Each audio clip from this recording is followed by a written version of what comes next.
Hello, viewer, and welcome. It's great having you on the program today, and this is Viewpoints. I promise you it's going to be an exciting and interactive talk show where they talk as EB. We talk about anything and everything trending, ranging from entertainment to politics, health, education, lifestyle, power of community. You just name it, all right? All you need to do is sit back and enjoy the show, all right? I go by the name Hadizat Galadima. And together with me in the studio are two beautiful and amazing ladies, Confidence Hi, Hadiza. and Racheal. Thank you so much, Hadiza. All right, it is our hope that our talk show sparks meaningful conversation and inspire change within our community as we engage in honest dialogue. All right, we'll be going on a commercial break. When we return, we'll get right straight into the business of the day. Don't go nowhere. Please stay with us.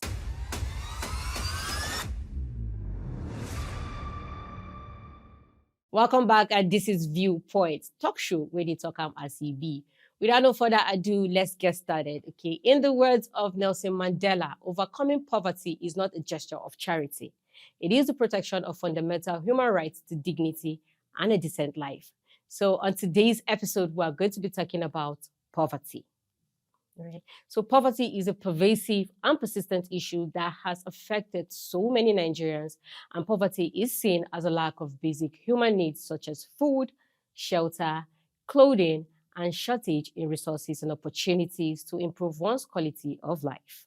All right. There are many determining factors that contribute to poverty. We're talking about the likes of inadequate job opportunities.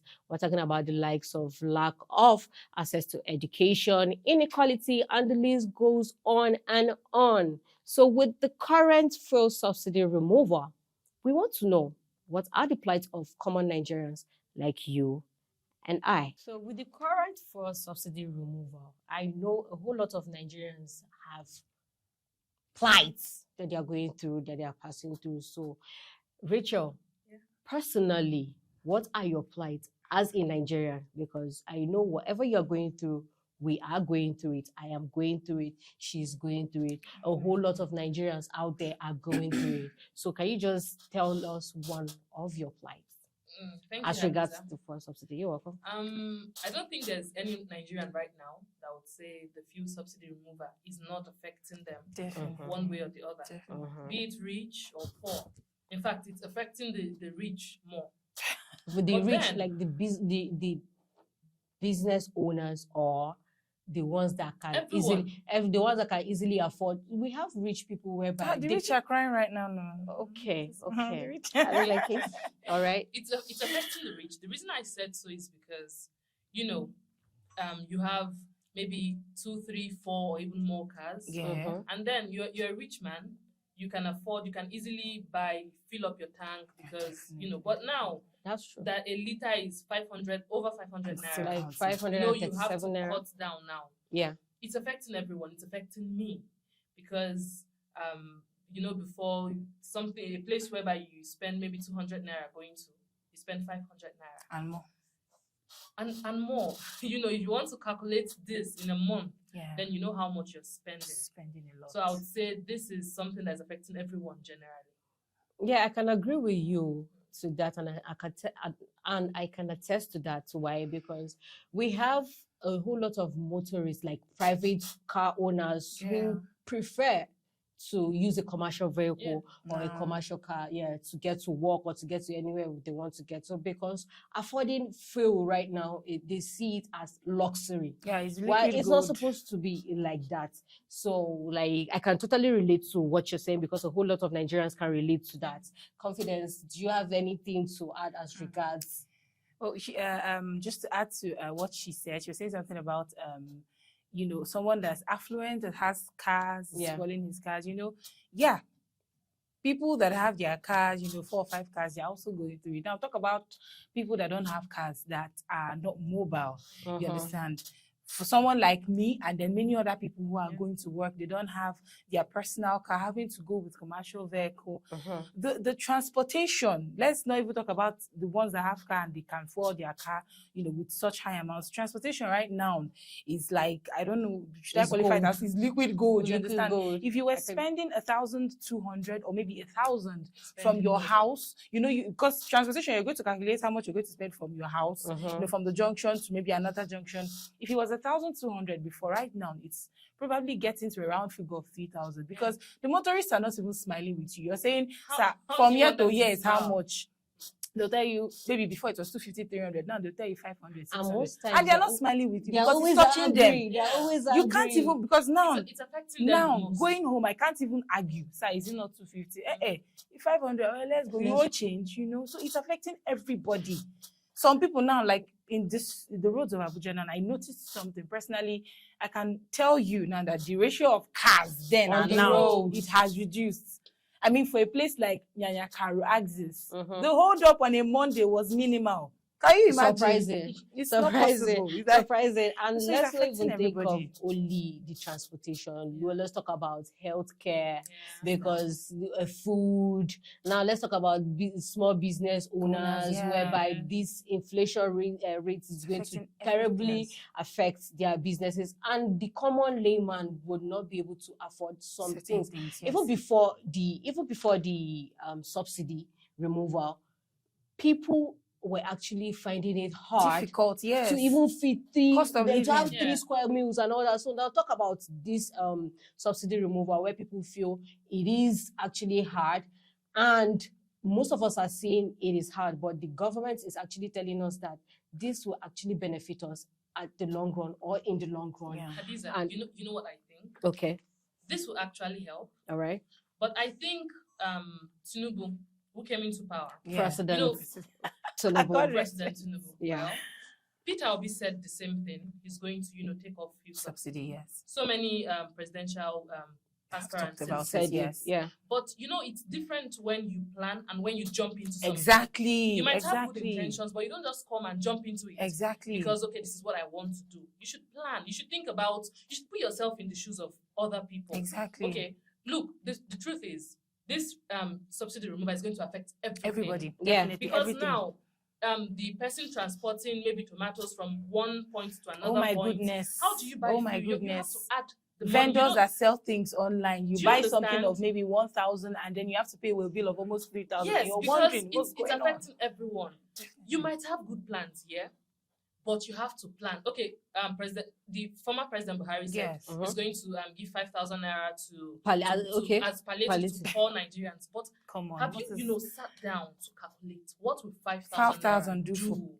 But we have like a class of Nigerians whereby that they see that 5K as huge money. Actually, because like if you even think about the rates of poverty in Nigeria, how high it is and all that, one of the major reasons why we have a high rate of poverty in Nigeria has to do with illiteracy, or let me say has to do with not acquiring education. Do you understand? So most of these people, I would say, they are being brainwashed and being given chicken change. So they feel, okay, me having a little amount of money would actually go a long way, because you don't actually have anything to show for it. Look, for a poor Nigerian, if you give a poor Nigerian 500 naira, someone was not rejoice, you will bless your life for 3 days. You give the person 200 naira. The person will jump on you. That's why they feel that 5K is so very enough. It's even for me. I feel like they feel it's so very enough. To an extent, I feel like it's kind of insulting for you to think that some people will say, well, 5,000 can do this for it. But let's be honest, the cost of living has gone over. Yeah. No, we're busy here arguing. Okay, look at everything is going up. Let's talk about the minimum wage. So everything is going up. Minimum wage is not right. Like the federal government said, they have plans, or they are looking into it, and they've even set up a committee that is even looking into the minimum wage, like the increase of minimum wage. Okay, now let's not even talk about the increments. how many people would this benefit? Because it's even federal, it's a government thing. How many people do we have working for the government? Private organizations will not know what you're talking about. Do you know what I think? People who don't work will know what you're talking about. Exactly. So a layman, a mason, a carpenter, who does not have small a skill, jobs. You don't have a skill, you're not working. Then you're talking about minimum wage. You don't even understand what the minimum wage is all about. For proponents of subsidy removal, they just believe that this thing is actually good for the economy because there's sufficiency, there's market sufficiency and all that, and it gives room for you to grow your economy, and it's also relieves like the dependency on government subsidies and all that. I agree with them. Then the opponents of subsidy removal also feel that this thing is actually just targeted at the low income for people citizens like that. People that they just like they don't really have anything. So how would they survive? How are they going to live and all that? So like really, I feel for Nigerians at this time, and I can also agree with you because you said the timing is just that planning. Yes, like I've always agreed with the fact that it's okay to remove subsidy. Yes, it's having an effect on the economy of the nation. But like Racheal rightly said, planning. Do you understand? You don't just jump into it. Do you understand? There are strategies. There are ways to. You can remove subsidies. Yes, it's fine, but the way it is being done. And initially, they said it was going to be the end of this month. So what changed? There was a date for it. But and you could see the kind of pandemonium it caused, full queues, and over the last 1 week, it has been like, how crazy. Can you come into power today? And the next day, Nigerians are already suffering. Because it might be good. And a lot of people are misunderstanding it because it's a good thing, but a lot of people they keep capitalizing on. I have been saying this all through my campaign that the moment I assume office, this is going off. Exactly. We get it, but strategies. They should strategies, and they should also listen to Nigerians and cries of Nigerians, because if you want to do something like this, like they said, they could use the money they're using for subsidy to do other things. To develop another part of the country and economy. Hadizat, how many government vehicles do we have on the road transporting people for this little amount? Honestly, okay, you want to be giving people 5,000 naira.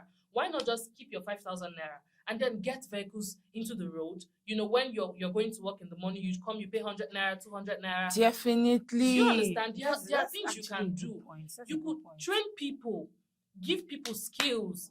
Get youth, not just giving them skills, not just them acquiring skills and everything. Also, let the avenues be there, because now you have a lot of godfatherism. So, like, you acquire your skills and you don't have environment. Exactly. We need an enabling environment whereby we should stop that. Who somebody is skilled, somebody you see this person is qualified, but because you want to give it to your family member, because you want to give it to somebody else, and that actually increases the rate of poverty too, because discrimination plays a whole lot of roles in poverty.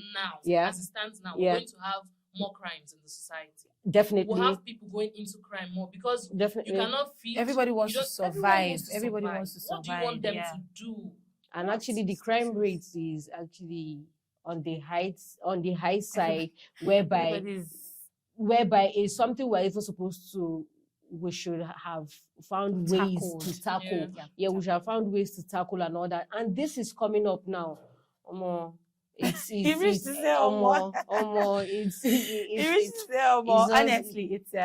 it's crazy. The last 1 week has been a blur. Let me put it like that. It has been a blur. I've just found myself complaining. And I can imagine now what about somebody else? So how are they seeing? Let's even talk about the strike. Okay, so NUJ wants to go on strike. Goodness National Union of Electricity, whatever, they want to go on strike. It is. So if all these people go, if it happens, how would the economy function? How will businesses be? And I feel like all they are saying is we didn't say people should not remove subsidy, but I think the price, everything that has to do with the increment of fuel price, it affects everything. Like the pricing of everything in the market. Healthcare, that we as Nigerians, we are very, very funny people. I don't know if you've noticed. I get it. Any little thing they'll tell you, that it's fuel. It goes as far as even dollar, naira. They'll tell you, that naira has gone up. And I feel like we as the people too, we also need to checkmate ourselves. I know it's paining everybody, but confidence. Is there something we do in Nigeria right now that we don't need fuel?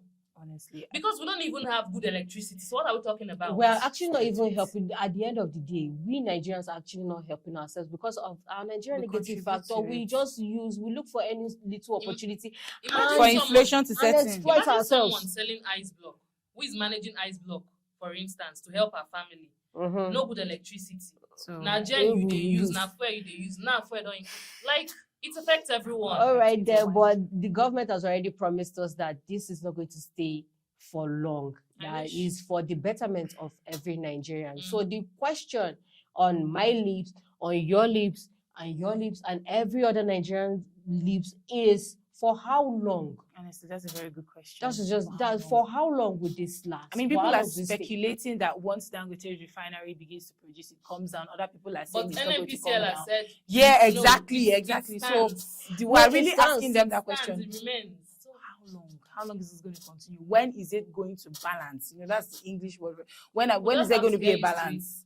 I think we just have to get used to and it. You know, some people might not be able to get used to it. That's just the truth. If we can adapt, how about other Nigerians? How about other people? Good question. Can the layman adapt? Good question. Like for somebody that sells bananas, that what she uses to feed her family is from the everyday, sales she makes. Is she going to be able to adapt? Small business owners, would they be able to adapt? The question more is, than 4 children. We should not even like, okay, we now are we going to be able to adapt? I will not be able to adapt, please.